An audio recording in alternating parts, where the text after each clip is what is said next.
Right, I'm channeling my inner Moira Rose today.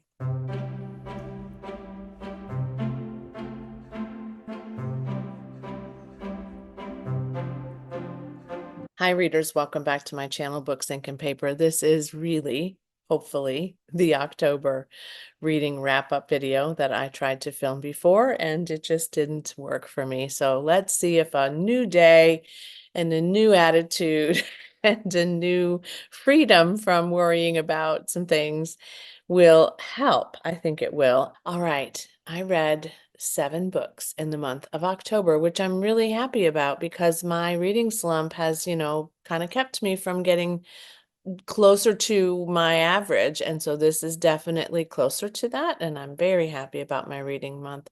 One of them was a short story that I actually thought was billed as a novella, but I was wrong. So I don't know if that one really counts as a book, but I read it and I put it on Storygraph and Goodreads. So I'm going to talk about it. I really did enjoy this month of reading, and I'm going to start with the stats. If you care, if you don't, you can fast forward. My Storygraph stats would suggest that I read 2,070 pages as a result of reading all of these books, even though some of them were audio. My average time to finish was 8 days, which kind of surprised me because I really flew through a lot of these books. However, there was one that really dragged on for me, and so I suspect that kind of put me back a little bit. The moods that I experienced in the month of October were, first off, mysterious. Most every one of them was mysterious. Then dark, and then tense, and then emotional, and reflective, and hopeful, and adventurous. None of them were funny or particularly happy, but that's okay. I still really enjoyed the month of the reading, and none of them dragged me down really in that regard. It was a pretty fast pace for most of them. Over 50% of them were fast, about 43% of them were medium pace. So none of them felt slow to me, which was good. I think they're all new authors to me. They don't say this on here. I'm trying to remember. I think I may have read another book by Margaret Truman years and years and years ago. I'm certain that I did. So 6 of these authors were probably new authors to me. Page numbers wise, I read pretty significantly hefty books. They were, see, 86% were between 300 and 499 pages, and only 14% were less than 300. And I'm sure The Doll's House, which I'm going to talk about in a minute, the novella, was responsible for putting that down pretty far. All fiction, no nonfiction. I am so behind on my nonfiction reading goals that I'm pretty sure, since it is November, I'm not going to make it. And that makes me sad, but it also helps me to adjust my expectations of myself for next year. And it is Nonfiction November, and I am reading a nonfiction title right now. So it's possible that I'll make a better dent in that because I'm trying to read some of the ones that were on that list and maybe a couple of others, but we'll see. We'll see how I do this month. Most of the books I read were mysteries. That was the highest genre category for me this month. And also thriller, horror, and historical were not far behind that. Followed by speculative fiction, short story, which has never shown up before today, romance, literary, and crime. Most of the books I read, it says, were in print. However, I did some dual reading. So I started one of them in print and then finished it on Kindle on my way to and from my trip to Arizona. There was one that was fully print all the way. There were a couple that I did a version of audio and print. So that's not necessarily accurate, but 57% print, 29% digital, and 14% audio, which that is probably true because I didn't listen to as many last month as I normally would. And my average rating of all 7 of these books was 3.71. So I did not have one 5-star read this time. Some of them were very good. One of them was very, very close to 5 stars, but I didn't quite get there. So 4.5. 3 books were 4 stars. 1 book was 3.5, and 2 books were 3.0. They're not terrible. Again, that's not a bad rating. My peak time of reading was when I was on that couple of days. I don't know, where we gone 5 days? I don't know, vacation in Arizona. And I will say that was glorious. I read that Kindle all through the plane flights, which are kind of lengthy. I read that Kindle in the hotel at night. I read that Kindle every moment I got. That was really, really very good. And I'm grateful that I did that. And I did read one of the print books that I brought as well. When I finished the one that I was reading on Kindle, I picked that up on the flight back home. So that made me very happy too, that I had brought it. I didn't want to bring a book that I didn't actually read. So that was the goal, and that happened. Did I buy more than I anticipated? I sure did, but that's okay. So let's talk about where I began in the month of October. I had actually started this Kindle read that I had purchased for a very low price not long ago in the month of September, toward the end of the month, and I didn't get it finished. So I started back up again in October, and I did finish it on a fairly early in the month. I finished it on October 5th. So yeah, that one took me a little bit longer though. And that is The Last Train to Key West by Chanel Clayton. And this Perez Family series number 3, it says. But this is the first read for me by Chanel Clayton, and I really enjoyed this. This one was the one I think that I gave 4.5 stars. It was almost 5, and I'm not sure what would have bumped it up to 5. I don't know. Now that I think about it, I don't know what would have made it any better, but I felt like it was 4.5, so that's where I'm going to stay. This one I've told you about before, but it is a book set in a place with a hurricane in Key West, and it's a story of 3 women. Now, let me tell you what their names are because I'll forget them. We have Helen Berner, who is a native of Key West, and she is working at a restaurant there, a little kind of diner. And Helen has been married to a man for a bit. He works on a boat. He's not a nice guy. Not a nice guy in any way. And Helen is struggling, and she's pregnant. And then there's Mirta Perez, who is Cuban. And after the Cuban Revolution, she has married a man from New York and has fled Cuba and has begun a honeymoon with this man on Key West, and is trying to understand exactly what his business is, and is his business legitimately above the law? Does she love him? It's an arranged marriage. So does she feel anything for him? Is this something that's going to work out? Is she going to be in a good space or a challenging space? And then the last woman's name is Elizabeth Preston, and she is kind of she's very loud and boisterous, very bold. She's very seductive at times, and she is coming from a place where something has occurred, and she's also trying to get away from that something.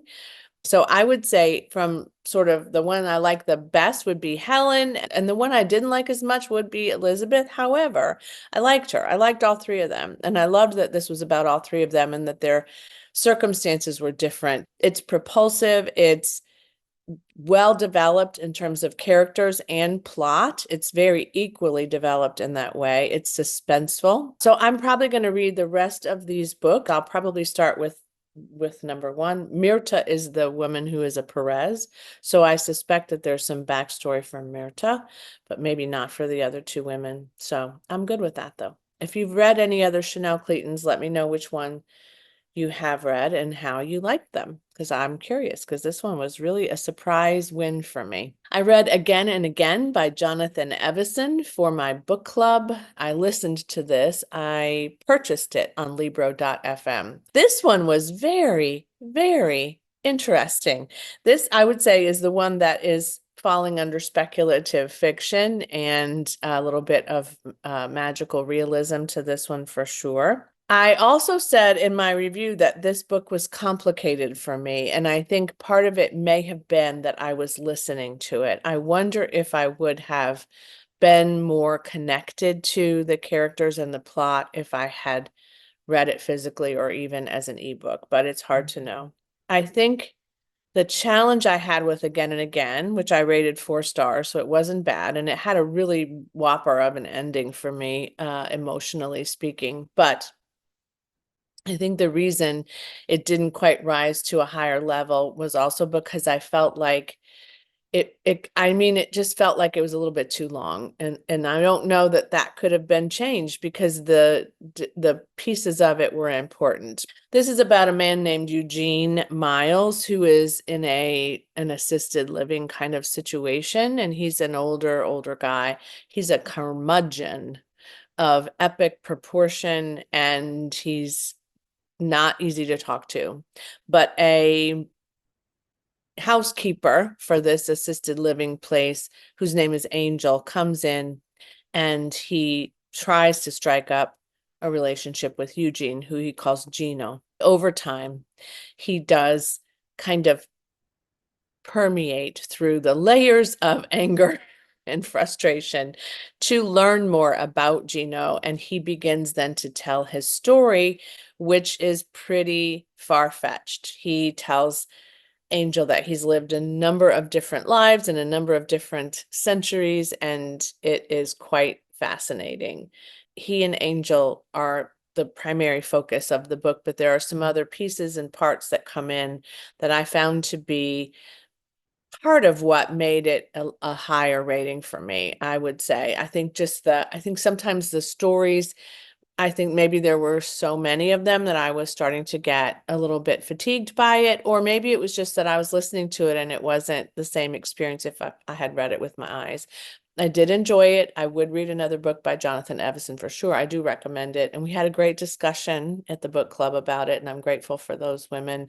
I've gone to 2 book club sessions with them so far, and they're just delightful. So cheers to them. Next up was a NetGalley title that was sent to me. I can't remember if I requested it. I think it was unsolicited. And this is called This Girl's a Killer by Emma C. Wells, who is a new author to me.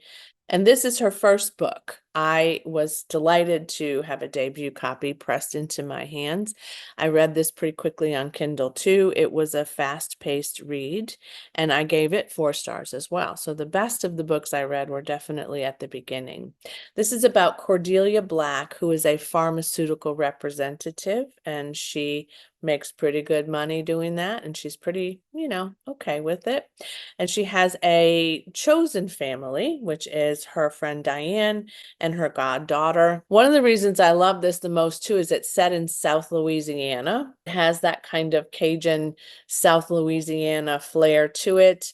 The descriptions of some of the place that they are living in were pretty good, and I found them to be quite enjoyable, but it didn't go overboard like another book I read earlier this year where it was just like all this author talked about was like strictly Louisiana, New Orleans things, and that just gets to be ridiculous for me. And this weight, it was just right. She also, on the side, kills men who have done bad things to women. That's her other side hustle, if you will. She doesn't get paid for it. It's just sort of that thing that she's going to do to, save the world, and especially South Louisiana. She has a process and it works well. And she has kind of a code by which she will decide if somebody is going to be murdered. It is kind of like a Dexter feel to it in the sense that she's trying to rid the world of these really awful people. She's probably the least likely person anyone would suspect of being a serial killer. It's some Dextery feels. If you liked the series Dexter or the books, which I haven't read, you might like this book a lot. And I think it's getting some buzz because I've been into 3 different bookstores in the last couple of 6 weeks, and it's been on the front table of every one of those bookstores. So I highly recommend this one if you like this kind of book. However, the sensitivity warning here is there is some pretty extensive description of some gore, and it's predominantly toward the end of the book, but it's pretty deeply crafted.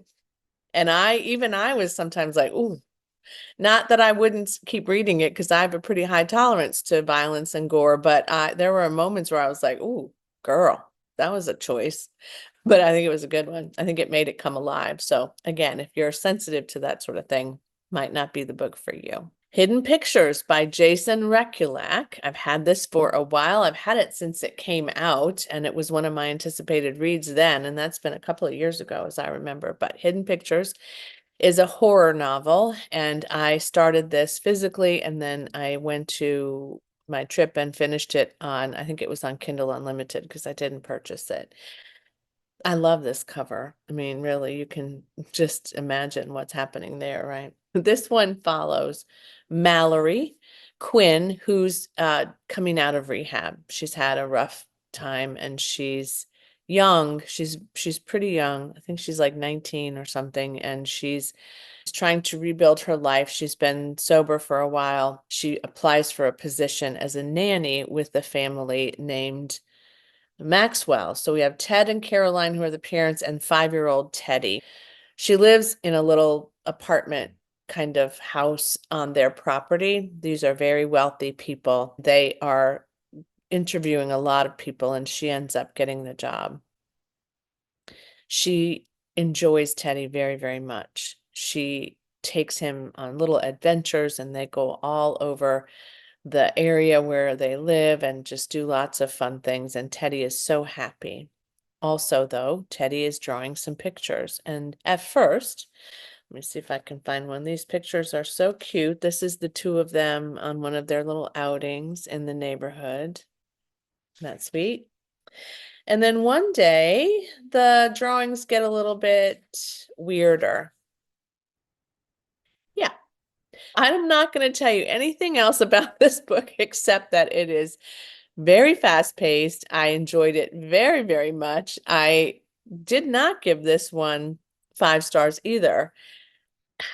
Maybe I was just picky this month because now that I'm telling you about this book, I'm like, wow, this was incredible. But it may have been it dragged a little bit here and there too, but I really, really enjoyed this. It is memorable for me. I am going to read, I have another one by this author over here, Higher Than You Can See, and that one's the last one at the wedding or something like that. I do plan on picking that up fairly soon because I really, really enjoyed this, and I flew through it on the Kindle. The next one I read is the novella short story by Lisa Unger, which was recommended to me some way. I don't know if it was Goodreads or Amazon or somebody, I don't know, but it popped up and they said, do you want to read this? And it was, I think, free, Prime Unlimited or something. And I said, sure. Lisa Unger, I've read one other book by her and it was okay. You know, I liked it all right. It was, I think it was Secluded Cabin Sleep 6. It had moments and it had some challenges for me. So it was probably more of a 3.5, but I think on Goodreads, I said it was a 4-star.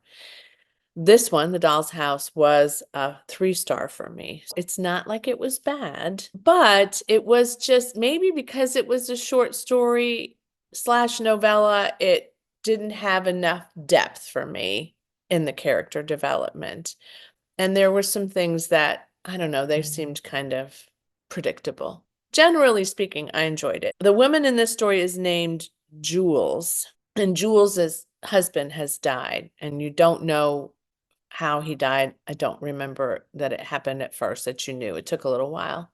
She has a young daughter whose name is Scout. She and Scout are kind of trying to recover from the death of obviously their husband and dad. But Jules meets a man named Kieran, and he's an artist. And Jules appreciates that her husband, former husband, he was a novelist. And so she's kind of drawn to men with this creative spirit. She's drawn to him pretty quickly.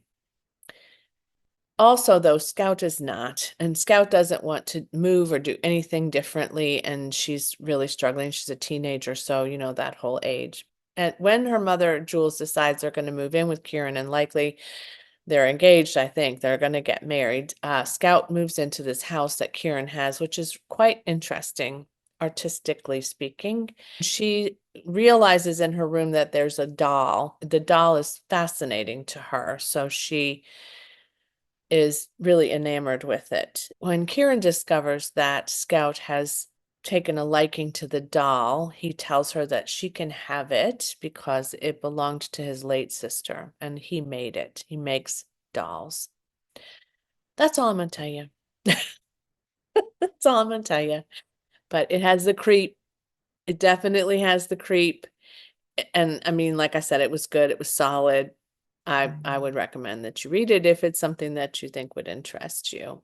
The Gingerbread Men by Joanna Correns was a book that was recommended to me by my friend Melinda at Web of Stories, and she suggested earlier in this year, she pressed some books into BookTuber's hands, and she suggested that I take a look at this, and I said I would.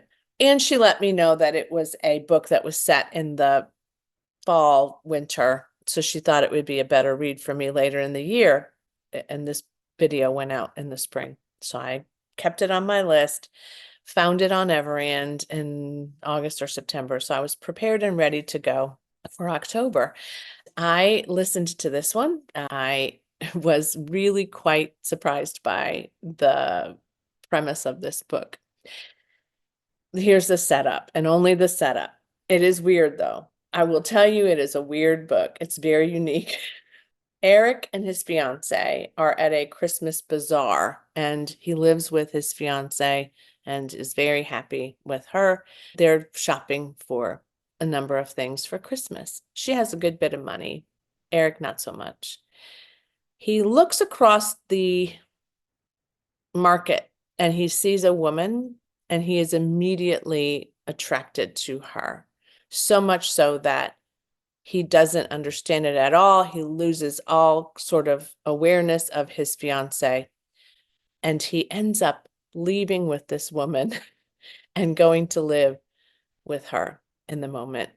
So from the moment you start to read this book, you realize that something is weird about this woman. Like, why would anybody ever do that, right? He just abandons Eleanor, and you don't even hear about Eleanor for a long, long time after that. He goes to this hotel that she owns and says she's renovating, and there are a number of other men there as well, hence the Gingerbread Men. There is a tie into that, but I won't tell you about it because I think the little details of this are quite something. But here's what happens. By day, these men are assigned chores and they execute those chores, and they are isolated in this, I think, mountainous, snowy area. So they do not have any way of communicating with the outside world whatsoever. And by night, they sit around the fire and tell fairy tales.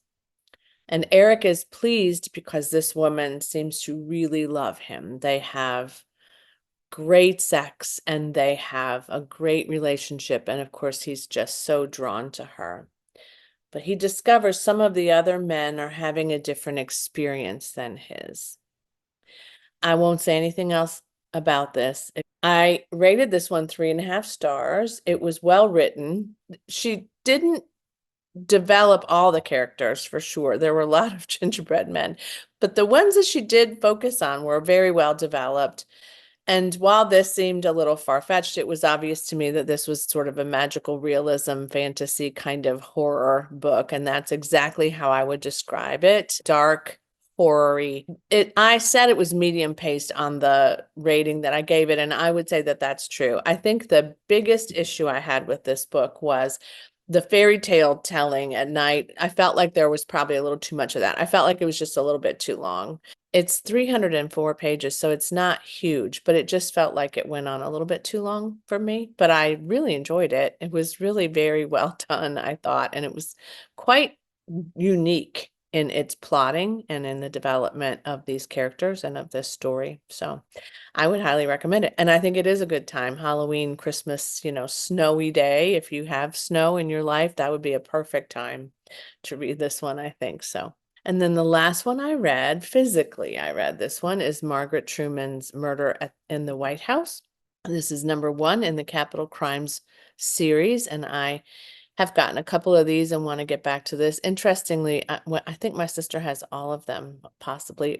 I didn't look at them, but she has a lot. She has a lot of them. So we laughed about that. We've both been reading this. And I think actually she was the person that first pressed a book into my hands by Margaret Truman years ago. And I read it. I know I've read at least one of hers. For some reason, recently, I found a desire to pick these back up again. I have no idea why. Maybe it's because it's an election year. Maybe it's because I read something about Truman earlier and read some things about Margaret. I don't know, but I just felt like I was being drawn, just like Eric was drawn to this woman in the market. I was drawn back to Margaret Truman, but not in quite the same level of obsession. Murder in the White House, again, is the first one in this series, and this is about Lansard Blaine. His name is so weird, I had to look it up again. Lansard Blaine, who's the Secretary of State, and he's found dead in the White House. He's been murdered. The president is then tasked with trying to find someone who can investigate this, who is unbiased, or at least appears to be unbiased, because he doesn't want anybody speculating that he or his family or anyone else in his cabinet killed this guy unless there's strong evidence that that's true, because it's clear he was murdered. So let me see what his name is. Ron something. Ron Fairbanks is an attorney, and he's been I'm trying to remember. He's not a member of the White House, but he has a peripheral duty. And he also has known them for a while, and he's fairly close to the president's daughter. The president trusts Ron, and so he tasks him with figuring out what happened and shutting this case up fairly quickly, because there's a lot of reporters and news people freaking out about the fact that the Secretary of State was killed. So Ron has a couple of assistants that work with him, and they start to unpack this. And of course, you know what probably ensues, right? Predictable mystery, but very well done, except for I think this too was a little bit longer than it needed to be. What did I give this one? I gave this one 3 stars as well. And I just think at some point I was like, okay, let's just get it over with, Ron. Like, let's figure this out. But it could have also been my mood, because I was coming back after vacation, trying to finish it before the end of October. So I was pushing it, pushing and pushing it, because I really wanted to get 7 books read. I know that sounds ridiculous, but sometimes I do that to myself. And I wasn't focusing as well, coming back and going back to work and whatever. It was just really a little bit harder for me. So I started it on the flight home, but I suspect if I had read it all like while I was away or at a different time, it probably would have landed differently with me. However, it's good, and I loved the way it ended. I have a couple more I'm going to definitely read. Margaret Truman, you probably know, but if you don't, was the daughter of the President Truman. And she actually did a lot of traveling with him and spoke to a lot. She was older. She was not a child in the White House. She was an adult woman in the White House, but she actually did a lot of traveling. She did a lot of, events and things. She was pretty prevalent to the public eye, and she has a pretty unique history. So I might want to delve a little bit more into Margaret Truman's life and marriages and children and all that stuff. But for now, I'm just going to keep reading this series. And the second one is called Murder on Capitol Hill, which I have. I'm just going to keep going. I love DC and I love books about politics, but that aren't like too heavy. So this was a good one for me to read. So that is all 7 of my reads in the month of October. I feel really good about my reading month. That was all 7 of them, and I got through it this time in better shape than the last time I did. I just couldn't get my words out. It was just really weird, and I was just rolling and rambling on, and yeah, nobody wants that. So thanks for your patience with me, and thanks for watching today. Let me know if you've read any of these books or any of these authors have come across your reading life and how you feel about them, or what you would read if you were going to choose 1 or 2 from this pile. I love that you have all recommended lots of good books to me, and a couple of you have said you recommend a couple of bookstores in Arizona. So the next time I go, I feel like we need an in-person meetup. I think that that's something we have to figure out how to do. So I'll let you know when that happens. I'll probably be going back more often than I have before. So maybe I'll see you there. In the meantime, though, as always, happy reading. Bye.